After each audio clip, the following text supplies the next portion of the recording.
नमस्कार दोस्तों, stock market studies में फिर से एक बार आपको बहुत बहुत स्वागत है। तो आप सब लोग कैसे हैं? प्लीज़ मुझे कमेंट्स करके बताना। और आज मैं फिर से आपके सामने दो कंपनीज के बारे में डिस्कशन लेके आया हूँ और इन डेप्थ एनालिसिस करके मैं आपको डिस्कशन करूंगा। जितने एनालिसिस मैंने किया वो मैं आपके साथ शेयर करना चाहूँगा। तो प्लीज़ इस वीडियो को लास्ट तक देखिएगा, क्योंकि कंपनीज के जो टेक्निकली चार्ट पैटर्न्स है वो किस तरीके से क्रिएट हुआ और किस बेसिस में एक स्विंग ट्रेडिंग्स भी बना, जिस स्विंग ट्रेडिंग्स के कारण आपको अच्छा खासा रिटर्न भी मिला। और एज ए लॉन्ग टर्म के लिए इस दोनों कंपनी के ऊपर क्या राय है, उसी के बारे में इस वीडियो में डिस्कशन करूंगा।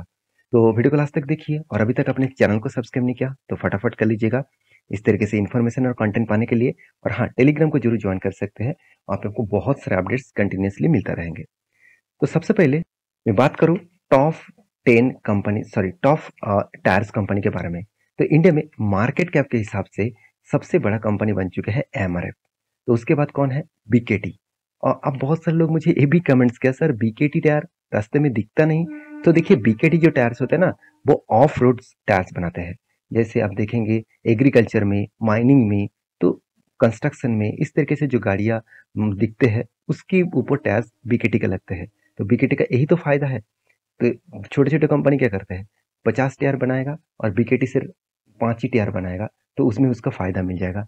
तो उसके बाद देखिए Apollo tyres, CEAT tyre, Goodyears, उसके बाद जेके टायर्स, उसके बाद टीवीएस टायर। इस सारे टायर्स कंपनी में मुझे क्वेश्चन पूछा गया, सर अगर टायर्स इंडस्ट्रीज में निवेश किया जाए तो किसके ऊपर निवेश करूं जहां पे आपको मल्टीपल का रिटर्न मिल सकता है। तो चलो मैं एक एक करके डिस्कशन करूंगा आपके सामने। तो सबसे पहले मैं बात करूंगा जेके टायर्स के ऊपर। तो इस कंपनी के बारे में डिस्कस क्यों करूं, सबसे पहले बता दूं कंपनी के जो प्राइस है अभी सस्ते में है। दूसरी बात, कंपनी के जो मार्केट कैप है और वो भी लोअर साइड में है, 6000 करोड़ के आसपास मार्केट कैप है। अभी ये देखना है कि इस कंपनी में कितना स्ट्रेंथ है फ्यूचर में ग्रोथ होने के लिए। तो सबसे पहले मैं कंपनी के डिटेल्स के बारे में डिस्कशन करूं तो ध्यान से देखिएगा। कंपनी के यहाँ पे देखिए 40 इयर्स का एक्सपीरियंस है इस टायर मेकिंग इंडस्ट्रीज में। 40 इयर्स का एक्सपीरियंस है और कंपनी मैन्युफैक्चरिंग फैक्ट्रीज है कितना, 12। और कंपनी का 33 मिलियन टायर्स कंपनी का कैपेसिटीज है। इतना बड़ा कैपेसिटी है और टायर इंडस्ट्रीज लगातार ग्रोथ करते जा रहे हैं, क्योंकि जो ऑटो सेक्टर का जो डिमांड है वो लगातार बढ़ते जा रहा है, चाहे वो इंडिया हो चाहे वो ग्लोबली मार्केट में हो। तो लोग पहले बाइक्स यूज करते थे, उसके बाद अभी देखिए घर घर में गाड़ी आपको देखने को मिल रहा है। तो उस बेसिस में टायर्स का तो डिमांड बढ़ेगा। तो यहाँ पे देखिए 22nd जो रैंकिंग है top tier company in the world. तो वर्ल्ड में 22nd यहाँ पे रैंकिंग कंपनी का देखने को मिला। और इंडिया में जो रैंकिंग है वो टॉप 5 रैंकिंग में कंपनी का नाम दिखा।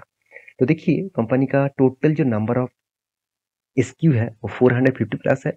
और 6000 से भी ज़्यादा इसका डिस्ट्रीब्यूशन नेटवर्क है, डीलर डिस्ट्रीब्यूशन नेटवर्क है।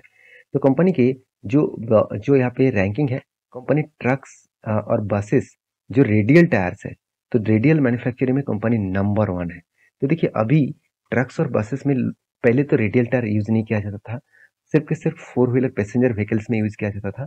आज रेडियल टायर क्या देखा जाए तो हेवी व्हीकल्स के ऊपर भी यूज किया जा रहा है, जैसे बसेस हो गया, ट्रक्स हो गया। अभी रेडियल टायर्स क्या होते हैं, या रेडियल टायर्स का मतलब आपको पता नहीं तो मुझे कमेंट्स करिए, मैं आपको जरूर रिप्लाई करके बताऊंगा। तो इस कंपनी देखिए, आप यहाँ पे देखिए एक्वार smart tyre technology. Smart tyre technology जो जो स्टार्टअप है, उसको कंपनी ने क्या किया, फर्स्ट टाइम कंपनी ने उस कंपनी को खरीदारी की है। और वो टेक्नोलॉजी बेसिस कंपनी है, फर्स्ट इन इंडिया टू, आप देख सकते हैं, लॉन्च टायर जो प्रेशर मेजरमेंट है, जो जो एक्चुअली मॉनिटरिंग सिस्टम्स है, तो उस बेसिस कंपनी को, उस टेक्नोलॉजी बेसिस कंपनी को क्या किया, खरीदारी किया, एक्वायर किया। तो एक पॉजिटिव पॉइंट है। साथ ही साथ company first company in India with ओई फिटमेट, जो फिटमेंट है, जो ट्यूबलेस पैसेंजर रेडियल टायर्स है, उसके ऊपर भी कंपनी फर्स्ट टाइम काम किया। तो कंपनी में एक स्ट्रेंथ है जो आपको दिखा। टोटली कंपनी ग्लोबली 3 इन लोएस्ट जो इमर्जिंग कंट्रीज है, उसके ऊपर कंपनी काम करते हैं। कंपनी की इंडिया में कहाँ कहाँ पे बिजनेस है वो आप देखेंगे।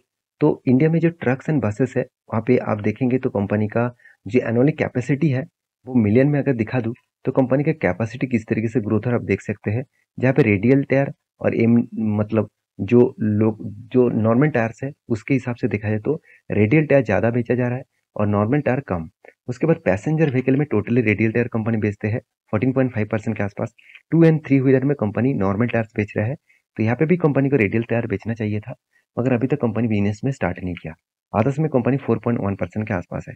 टोटल कंपनी का ओवरऑल बात करूँ तो कंपनी इंडिया में बहुत सारी जगह पे खुद खुद का मैन्युफैक्चरिंग प्लांट बना के रखा। उसके साथ कंपनी मैक्सिको में भी कंपनी खुद का जो बिजनेस है उसको फैला के रखा है। तो कंपनी का जो डिस्ट्रीब्यूशन नेटवर्क है उसके बारे में डिस्कशन करूँ, वो आप देखेंगे तो कंपनी के जो टोटल डीलर्स है वो 6000 से भी ज़्यादा है। उसके साथ साथ 500 से भी ज़्यादा डिस्ट्रीब्यूटर नेटवर्क्स है। साथ ही साथ कंपनी 1200 से भी ज़्यादा 1260 जो फीड्स ऑपरेशंस है उसके ऊपर भी कंपनी काम किया। और company team up with 3 oil marketing जो कंपनीज है उसके साथ भी कंपनी काम करते हैं। 146 जो सेल्स एंड सर्विसेज पॉइंट है, टच पॉइंट है। कंपनी 28 रीजनल ऑफिसेस भी है। तो कंपनी मैक्सिको में भी फैला के रखा खुद का बिजनेस। 97% का 97 डीलर्स है और बाकी नेटवर्क भी आप देख सकते हैं। तो कंपनी आदर्श जो जियोग्राफिकली जो नेटवर्क्स है, जहाँ पे 76 डिस्ट्रीब्यूशन नेटवर्क्स है, जहाँ पे मिडिल ईस्ट कंट्रीज में है, साउथ ईस्ट एशिया में है, और 61 डिस्ट्रीब्यूशन जो नेटवर्क्स है वो अफ्रीका में है, और 60 डिस्ट्रीब्यूशन जो है वो नॉर्थ एंड लैटिन अमेरिका में है। तो कंपनी वर्ल्ड वाइड बेसिस में भी कंपनी काम कर रहा है और वो भी तगड़ा काम हो रहा है। तो कंपनी की जो टायर्स है वो कौन से इंडस्ट्रीज में आप देख सकते हैं, चाहे वो ट्रक से, बस से, साथ ही साथ हेवी व्हीकल्स है और टू व्हीलर्स है। तो इस तरीके से सेक्टर के ऊपर कंपनी काम कर रहा है। तो एक कंपनी के जो सबसे ज़्यादा मुझे स्ट्रेंथ लगा कंपनी का कस्टमर बेसिस। ध्यान दीजिएगा इस चीज़ को। तो कंपनी पैसेंजर व्हीकल्स में हर कंपनी को माल बेच रहा है, चाहे वो मारुति हो, होंडा हो, Tata Motors, Mahindra, force, Honda और कियाई। तो ये बड़े से बड़े दिग्गज कंपनीज के ऊपर माल बेचा जा रहा है, और जो कंपनी सबसे ज़्यादा गाड़ियाँ बेच रहा है उसी को ही वो कंपनी मतलब जेके टायर्स कंपनी माल बेच रहा है। तो कंपनी साथ ही साथ जो ट्रैक्टर्स है, यहाँ पे लीडर्स कंपनी कौन है, महिंद्रा, इसको भी माल बेचा। साथ ही साथ आप देखेंगे तो टेफ, साथ ही साथ एस्कॉर्ट। तो जॉइंट जो डर जो डर है, सॉरी, जॉइंट जो डियर है उसके ऊपर भी, स्वराज के ऊपर भी। तो इस तरीके से बड़े आइशर मोटर, तो बड़े से बड़े कैप्टन, इस तरीके से बड़े दिग्गज ट्रैक्टर्स कंपनी को भी कंपनी माल बेचते हैं। ट्रक्स एंड बसेस में देखिए टाटा मोटर्स इसका कस्टमर है, स्वराज जो माजदा है वो भी इसका कस्टमर है, अशोक लेलैंड, साथ ही साथ आप देखेंगे तो Mercedes Benz, sorry Bharat bench, वो भी इसका कस्टमर है। महिंद्रा ट्रक्स एंड बसेस वो भी इसका कस्टमर है। फोर्स, वॉल्वो, तो जेबीएम, बड़े से बड़े ग्रुप इसका कस्टमर्स है। अगर ओटीआर के बारे में बात करूं तो मतलब ओटीआर का मतलब जो कमर्शियल व्हीकल्स है, मतलब जो ऑफ रोड व्हीकल्स है, उसके बारे में बात करूं तो बीईएमएल इसका कस्टमर है। साथ ही साथ एसीई इसका कस्टमर है। तो एसी के ऊपर में एक डिटेल्स वीडियो बना के दिया, आप जाकर उस वीडियो को देख सकते हैं। एलएनटी इसका कस्टमर है। टाटा हिटाची इसका कस्टमर है। टाटा हिटाची मतलब जितने सारे ऑफ रोड गाड़ियां है, जेसीबी, एस्कॉर्ट, तो ये बड़े से बड़े दिग्गज क्लाइंट्स इसका कस्टमर है। टू व्हीलर्स में देखिए हीरो है, बजाज है, टीवीएस है। तीनों जो बड़े कंपनी है इसका कस्टमर है। हाँ, यहाँ पे एक सबसे लीडर्स प्लेयर नहीं है, वो है आइशर मोटर। टू व्हीलर्स में आइशर मोटर के पास वो गाड़ियाँ नहीं, मतलब टायर्स नहीं करते हैं। टू व्हीलर्स में जितने सारे रॉयल एनफील्ड है, जितने सारे बाइक्स है, उसमें से कौन सा कंपनी का टायर लगाया जाता है, मुझे जरूर कमेंट्स करके बताना। मुझे भी पता चलेगा कि आप स्टॉक मार्केट के बारे में कितना जानकारी लेते हैं। तो ये तो था इलेक्ट्रिक स्कूट, जितने सारे टू व्हीलर्स है उसके ऊपर भी कंपनी माल बेचना स्टार्ट किया। तो मुझे इस कंपनी में जो स्ट्रेंथ है बहुत स्ट्रांग लगता है अपकमिंग फ्यूचर्स में। तो अभी रही बात कंपनी का फाइनेंशियल डिटेल्स के बारे में, तो कंपनी का मार्केट कैप 6000 करोड़ के आसपास है, बहुत छोटा है। हाई बड़ा होने का बहुत हाई पोटेंशियल है। कंपनी का पी रेशियो ठीक ठाक है। देखिए एक चीज आपको समझना पड़ेगा, आज टायर का डिमांड है, फ्यूचर में भी टायर का डिमांड रहेगा, क्योंकि गाड़ी या कोई भी कंपनीज का हो, टायर तो उसको लेना ही पड़ेगा।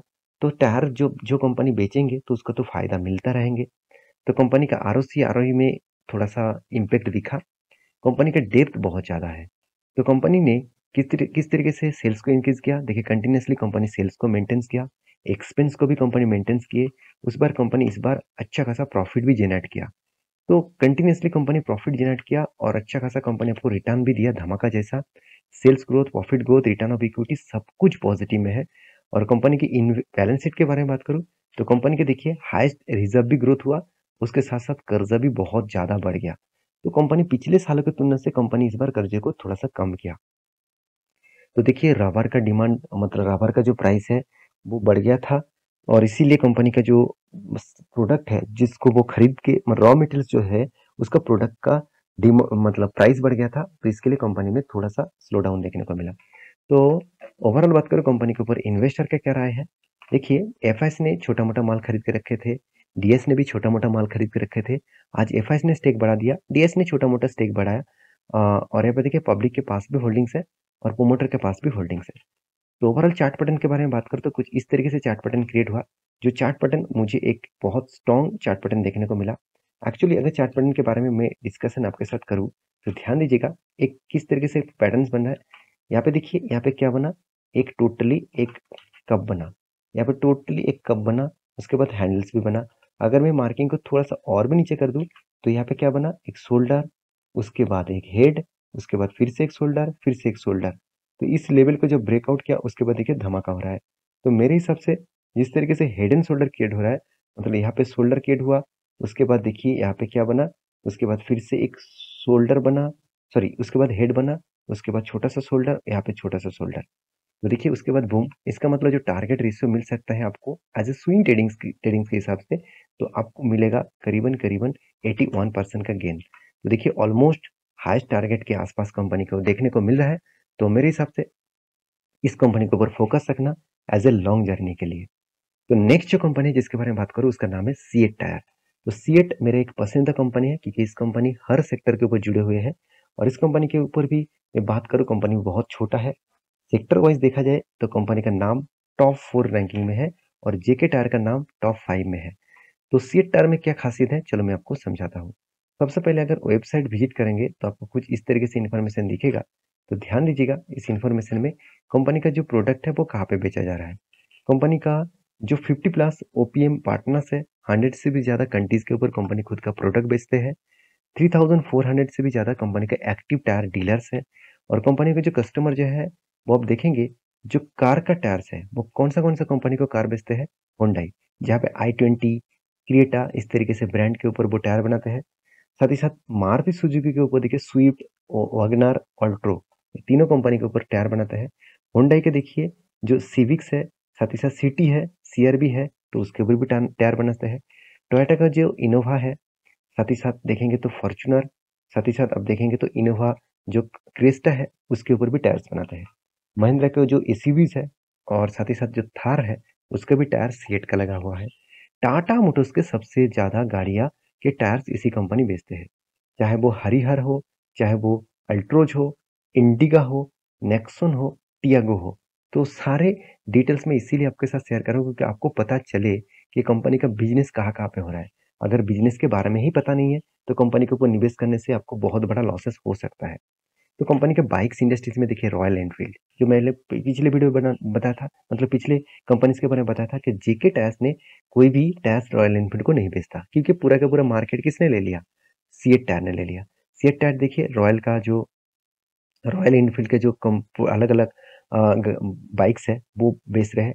होंडा का भी है, हीरो का भी है, ये साथ ही साथ यामा, बजाज, मतलब हर कंपनी के ऊपर कंपनी खुद का प्रोडक्ट बेच रहे हैं। स्कूटर इंडस्ट्रीज में देखिए होंडा है, टीवीएस है, सुजुकी है, महिंद्रा है। तो एक पॉजिटिव थिंकिंग है इस कंपनी के ऊपर आपको रखना चाहिए क्योंकि कंपनी की जो स्ट्रेंथ है वो लगातार लगातार ग्रोथ होता जा रहा है। अभी कंपनी के कुछ डिटेल्स के बारे में बात करूँ, आप देखेंगे तो कंपनी का टोटल जो सेल्स टच पॉइंट है 55,000 से भी ज्यादा और हाईएस्ट जो सेल्स है वो कंपनी लगातार लगातार ग्रिप एंड सेफ्टी टायर्स के ऊपर बना रहा है। तो ग्रिप एंड सेफ्टी टायर्स इसका बहुत पॉपुलर है। मेरे एक बाइक भी है और बाइक के में जो टायर लगाया वो मुझे सीएट टायर भी मैं लगाया हूँ और मैं देखा हूँ ग्रिप बहुत अच्छा है क्योंकि जो पहले बारिश में जब मैं बाइक्स लेकर बाहर जाता था तो बहुत स्लिप होता था। तो अभी ग्रिप्स बहुत अच्छा लग रहा है इस कंपनी का। पता नहीं दूसरे कंपनी का टायर्स किस तरीके से है, मैं दूसरा बाइक्स तो नहीं चला पाया। तो यहाँ पे देखिए कंट्रीज के बारे में बात करूँ तो कंपनी के कंट्रीज में 110 कंट्रीज में कंपनी बिजनेस को फैला के रखा। 7 मैन्युफैक्चरिंग फैक्ट्रीज है कंपनीज का और कंपनीज में देखिए जो पेटेंट फाइलिंग्स है तो कंपनी 140 से भी ज़्यादा है। तो कंपनी के जो परमानेंट एम्प्लॉइज है वो कितना 7,600 के आसपास है। उसके बाद कुछ टच पॉइंट्स है जहाँ पे एम्प्लॉइज है उसका परमानेंट नहीं है मगर टच पॉइंट्स भी बहुत ज़्यादा है। साथ ही साथ देखेंगे तो R&D के ऊपर कंपनी 300 भी ज़्यादा यहाँ पे टीम्स लगा के रखा, क्योंकि नया-नया रिसर्च कंपनी के ऊपर किया जा रहा है। देखिए देखिए जो कंपनी R&D के ऊपर पैसा लगा रहा है ना, तो वो कंपनी बहुत बड़ा बन सकता है, क्योंकि रिसर्च एंड डेवलपमेंट जो कंटिन्यू करेगा, उसी का ग्रोथ होगा। हम लोगों का प्रॉब्लम क्या है आप जानते हैं? तो बहुत सारे लोग मुझे बहुत सारे कमेंट्स भी करते हैं, "सर कंपनी का नाम बता दीजिए, नाम क्यों आपने नहीं लिखा थंबनेल में? स्टॉक के नाम लिखने से आपको क्या होता हो जाता?" देखिए आप नाम के लिए ही आए हैं, आपको नाम देखने को मिल गया, तो चलो मैं इस कंपनी के ऊपर स्टडी नहीं करूँगा। तो यही गलती है आप लोगों का। तो गलती सुधारने के लिए आपको कंपनी के डिटेल्स देखना पड़ेगा। हाँ, आप खुद एनालिसिस कर सकते हैं, आप ज़रूर करिए। मैं ये नहीं कहूँगा कि आप मेरे वीडियो देखकर एनालिसिस करिए। आप एनालिसिस खुद ही करिए, उसके बाद काम करिए। जो लोग एनालिसिस कर नहीं पाता, जिसके पास टाइम नहीं होता, तो उसके लिए मैं वीडियो बना रहा हूँ। तो आप एनालिसिस करके, स्टडी करके काम करिएगा। तो कंपनीज़ के जो पॉइंट ऑफ व्यू से देखा, फाइनेंशियल डिटेल्स में कंपनी का जो पी रेशियो है, वो थोड़ा-सा हाइक लगा, कितना हाइक है मैं आपको बता दूँ। पी रेशियो देखिए टॉप लेवल के आसपास है, और कंपनी के जो शेयर टायर्स का जो मार्केट कैप है 9,000 करोड़ के आसपास है, 9,800 करोड़। आरओसी एंड आरओई दोनों ही बेस लेवल में देखने को मिला। और डेप्थ के बारे में बात करूँ, तो डेप्थ बहुत कम है। हाँ, ज़्यादा है, मगर जेके टायर से कम है। तो कंपनी के एनुअली इनकम भी अच्छा खासा देखने को मिला। प्रॉफिट एंड लॉस के बारे में बात करूँ, तो कंटिन्यूअसली कंपनी सेल्स को इंक्रीज़ कर रहा है, और उस हिसाब से कंपनी एक्सपेंस को भी मेंटेन किया, और उस हिसाब से कंपनी का प्रॉफिट भी अच्छा खासा हुआ। आप कहेंगे सर लास्ट 2 ईयर्स में तो प्रॉफिट नहीं हुआ। हाँ, इसके पीछे जो कारण है वो है रबर का जो डिमांड है, वो यहाँ पे मतलब कम हो गया था, क्योंकि जो रबर्स का जो प्राइस है वो टॉप पीक लेवल में था। तो जो डिमांड कम होने के कारण कंपनी का तो प्रॉफिट मार्जिन में इम्पैक्ट आएगा ही, क्योंकि ज़्यादा पैसे से प्रोडक्ट खरीदना पड़ रहा है, तो उसके लिए कंपनी का सेल्स ज़्यादा होने के कारण भी कंपनी का प्रॉफिट मार्जिन नेगेटिव में चला गया। आप खुद ही देख सकते हैं यहाँ पे। मगर कंपनी आपको धमाका रिटर्न दे दिया। कंपनी आपको बैलेंस शीट के बारे में बात करूँ, तो आप देखेंगे तो रिवर्स रिज़र्व के बारे में बात करूँ, तो कंटिन्यूअसली रिज़र्व ग्रोथ ग्रोथ हो रहा है। तो बोरिंग्स के बारे में बात करूँ, कंपनी का जो कर्जा है, तो वो भी लगातार-लगातार बढ़ते जा रहा है। कंपनी का फिक्स एसेट भी बढ़ रहा है। उसके साथ कंपनी का जो इन्वेस्टर है, उसके बारे में बात करूँ, तो प्रोमोटर से लेकर एफआईडीएस पब्लिक हर कोई इस कंपनी के ऊपर निवेश करके रखा है। तो मु तो कंपनी के जो चार्ट पैटर्न है उसके बारे में डिस्कस करूँ, तो मैं एक आपको पैटर्न्स बना के दिया था। जो पैटर्न्स कुछ इस तरीके से था, यहाँ पे एक कप बना, उसके बाद एक हैंडल बना। तो मैं आपको बोला था कि ये जो एंट्री लेवल है, वो इस कैंडल के ऊपर आपका एंट्री लेवल होगा। तो ईज़िली एंट्री लेवल मिला, और यहाँ पे टारगेट अचीव हुआ। तो 49% का टारगेट यहाँ पे मिला बाइंग एंट्री लेवल से। तो एक्चुअली बाइंग एंट्री से आप अगर टारगेट को मेंशन करेंगे, तो आपको टोटली प्रॉफिट मिला 40% के आसपास। देखिए 40% के आसपास प्रॉफिट मिला, और वो भी 1 हफ्ते के अंदर-अंदर। इससे बड़ी चीज़ और कुछ हो नहीं सकता। बाकी मैं लॉन्ग टर्म के लिए भी इस कंपनी के ऊपर ज़रूर कंटिन्यू कर रहा हूँ, और एज़ अ स्विंग ट्रेडिंग जभी भी बनता है, तो मैं आपके साथ ट्रेड में डिस्कशन करता हूँ टेलीग्राम में। तो जाकर टेलीग्राम को ज़रूर चेकआउट कर सकते हैं। तो ये था कुछ कंपनीज़ का अपडेट। तो मेरी वीडियो अच्छा लगे तो प्लीज़ लाइक करना, चैनल को ज़रूर सब्सक्राइब करना। और हाँ, ये वीडियो टोटली एजुकेशन पर्पज़ में था। किसी भी कंपनीज़ के ऊपर निवेश करना है, तो प्लीज़ एक बार रिसर्च करके ही काम करना। मिलते हैं नेक्स्ट वीडियो में, तब तक के लिए अच्छे से रहिए, अपना ख्याल रखिए। Bye bye.